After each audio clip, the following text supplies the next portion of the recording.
ഇടുക്കി പീരുമേടിന് സമീപം 55-ാം മൈലിൽ KSRTC ബസും കോളേജ് ബസും കൂട്ടിയിടിച്ച അപകടമുണ്ടായിരിക്കുന്നു. പെരുവന്താനം സെയിന്റ് ആന്റണീസ് കോളേജിന്റെ ബസ്സാണ് അപകടത്തിൽപ്പെട്ടത്. യാത്രക്കാർക്ക് നിസ്സാരമായ പരിക്കേറ്റു. 2 ബസിന്റെയും മുൻഭാഗം പൂർണ്ണമായും തകർന്നിട്ടുണ്ട്. രാഹുൽ സുരേഷ് വിവരങ്ങളുമായി. രാഹുൽ, ഇപ്പോൾ രാവിലെ തന്നെ പീരുമേട്ടിലെ വാഹനാപകടത്തിന്റെ വിവരമാണ്. 2 ബസ്സുകളും കൂട്ടിമുട്ടി 2 ബസിനും പ്രശ്നം സംഭവിച്ചിട്ടുണ്ട്. ആളുകൾക്ക് വലിയ പരിക്കില്ല അല്ലേ രാഹുൽ?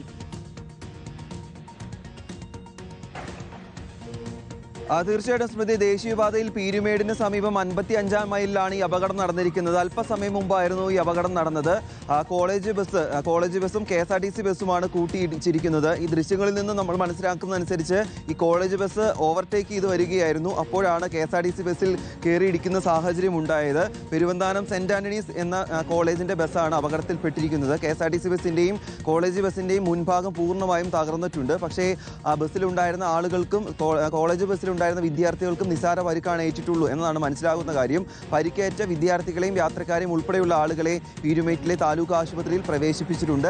അല്പനേരം ഈ ദേശീയപാതയിൽ ഗതാഗതം തടസ്സപ്പെട്ടിരുന്നു. ഇപ്പോൾ ഗതാഗതം സാധാരണ നിലയിലായിട്ടുണ്ട്. വാഹനം ഈ പ്രധാന റോഡിൽ നിന്നും സൈഡിലേക്ക് മാറ്റിയിട്ടുണ്ട്. സ്മൃതി. ശരി, രാഹുൽ സുരേഷാണ് വിവരങ്ങൾ നൽകിയത്. രാവിലെ തന്നെ ഒരു അപകട വാർത്തയാണ്. യാത്രക്കാർക്ക് ഏതായാലും ഗുരുതരമായി പരിക്കൊന്നുമില്ല എന്നുള്ളത് ആശ്വാസകരമായ കാര്യമാണ്. ഇടുക്കിയിൽ നിന്ന് പീരുമേടിൽ നിന്നാണ് ഈ അപകട വാർത്ത.